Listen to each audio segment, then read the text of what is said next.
Hi guys! Welcome back to my YouTube channel. Good morning, good afternoon, good evening sa ating lahat. Saan man tayo sulok ng mundo. Sana'y nasa mabuti tayong kalagayan at ligtas sa anuman masamang kapahamakan. At bago ang lahat, shoutout muna tayo sa founder ng Kalingap, Kuya Bal Santos Matubang at Edna Vlogs, Kalingap Ram, syempre kay Jack Matubang, at sa lahat ng mga sponsor na walang sawa tumulong sa mga nangangailangan, more blessing to come. At syempre, shoutout sa Strikers team. Nandyan si Ermagalo Mix Vlog,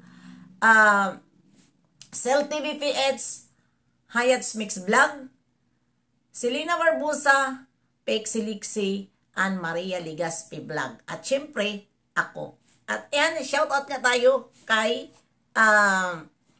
Tita Taing Fall. Mega love, shoutout sa yung lahat.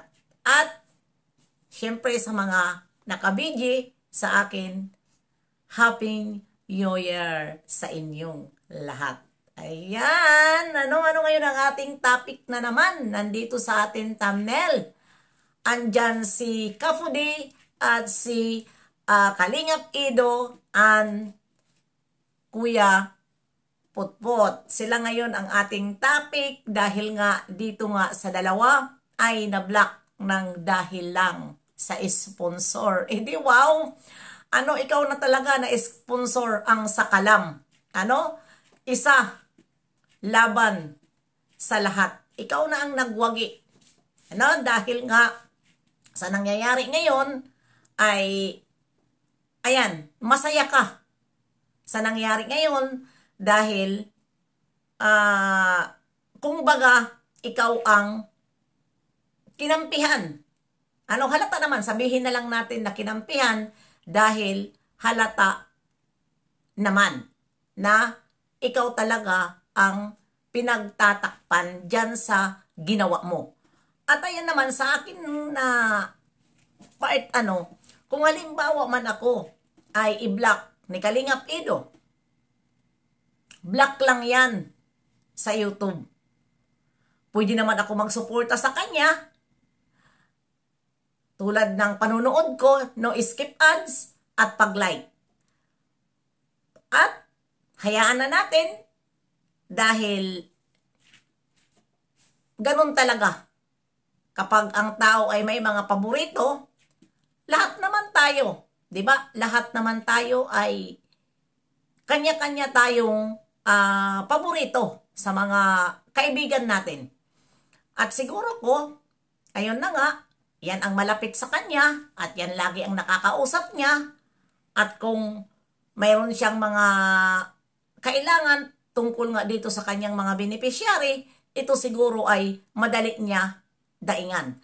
Pero sana naman, kung ikaw man, madaling daingan ni Kalingap Ido, lumugar ka lang, sponsor ka, pwede ka ipagmalaki.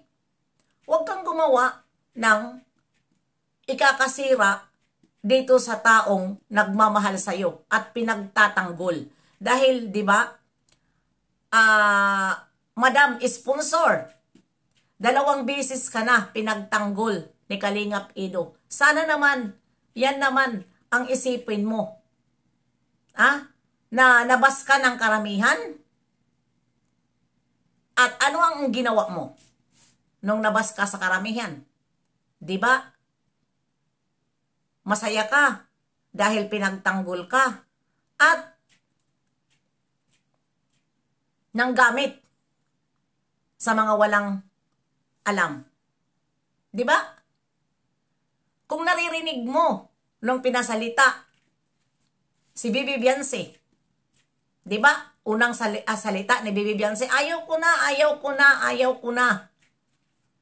Diyan pa lang, gets na natin kung bakit nagsalita si Bibi Bianse ng ayaw ko na, ayaw ko na. Diba? Sa mga taong, sa mga taong matatalino, dyan sa sinabi ni Bibi Bianse na ayaw ko na, gets na natin yan. Diba? Na hindi niya kaya magsinungaling sa harap ng kamera. Dahil alam naman natin ang, di ba, alam naman natin ang kabaitan ng bata. at nadamay sa ganitong sitwasyon ng dahil lang sa palpak na kagagawan ng sponsor. Alam niyo, sa totoo lang, hindi mangyayari ang gulo na ito at hindi si Kalingap Edo mambablock doon sa mga tunay niyang supporters at nagmamahal sa kanya tulad kay Kapudi, tulad kay Kuya Putput. Hindi niya ito ibablock kung hindi dahil dito nga sa pinaggagawa ni Gina Pablo sa kanyang ginawa na kamalian. Sa tingin mo kaya ngayon, sponsor, masaya ka ba? Dahil may taong na block si Kalingap Edo? Ganon ang pagkaano mo? Ang pagka at pinagpalit ang kanyang mga ibang supporters sa'yo? Masaya ka ba? Di ba? Hindi tulong ang kailangan mo kay Kalingap Edo. Dahil sinisira mo ang kanyang channel. Sabihin na lang natin channel. Dahil nagsasalita si Edo ng masakit ng dahil lang sa'yo. Nakakapagbitiw ng salita. Dapat nga, dahil ikaw ay matanda na, kung halimbawa man, nabas at nalaman, dahil dito naman nag-umpisa, dyan sa live ni Dr. Lab. Kung hindi nag-live si Dr. Lab, siguro ko naman ay, yun ay, para siguro na, hindi natutulog ang Diyos. Sabihin na lang natin. Dahil mayroon itinatago, mayroon silang itinatago na naibulgar doon sa live. Di ba? Naibulgar doon sa live. Dahil nga, hindi nga maitatago ang mali. Lalabas at lalabas pa rin. Di ba? Kaya, ngayon, masaya ka? Dahil yun na nga. Di ba? Maraming nagtampo kay Kalingap Edo. Ako, di bali na. Kung magtampo man sa akin si Kalingap Edo, nandyan pa rin ang suporta ko sa kanya dahil idol ko siya. Manunood at manunood pa rin ako sa kanya. Di ba? Ikaw, sinisira mo ang reputasyon ni Kalingap Edo dito sa kanyang pagpapakita na kabutihan sa pamamagitan sa kanyang pagcha-charity. Pero ikaw, kung tutuusin, di ba? Pinayuhan mo si Kalingap Edo na Kalingap Edo, kung ano man ang tawag mo, anak-anakan. Anak-anakan.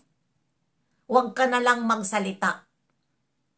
Mag-live ka na lang dyan ng pag-good vibes. Total, nandyan naman si Bibi Biancy, kasama mo. Mag-live tayo dito pag-good vibes. I-ignore natin ang lahat. Dahil ako ang may kasalanan at bakit pinapunta ko kayo dito na nandito sa Erica. Diba? Wala namang problema.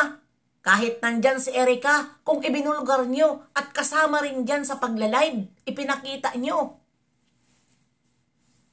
At pinakita nyo na masaya sila ni Bibi Biancy.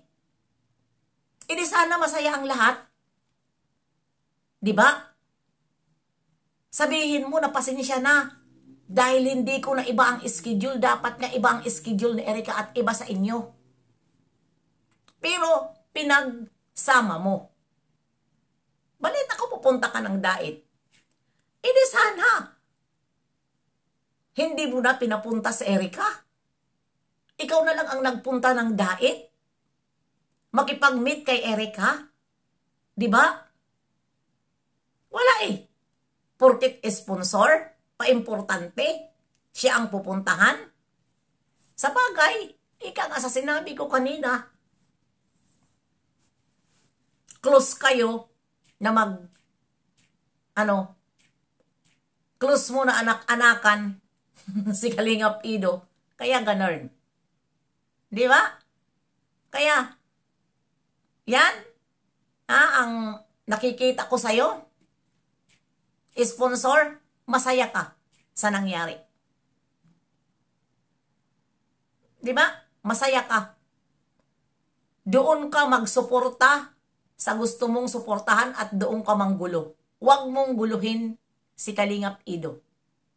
Dahil nirerespeto ka ni Kalingap Ido, kaya si Kalingap Ido nagkakaganyan. Di ba? Di mo ba rin alam? Huwag mong guluhin ang isip ni Kalingap Ido. Alam ko si Kalingap Ido na naguguluhan. Pero nandyan ka, nakaharang, pinapakita lang niya na mas mahalaga ka sa kanya. Kaya hanggang dito na lang, dahil mahirap na. Diba? See you next live and upload.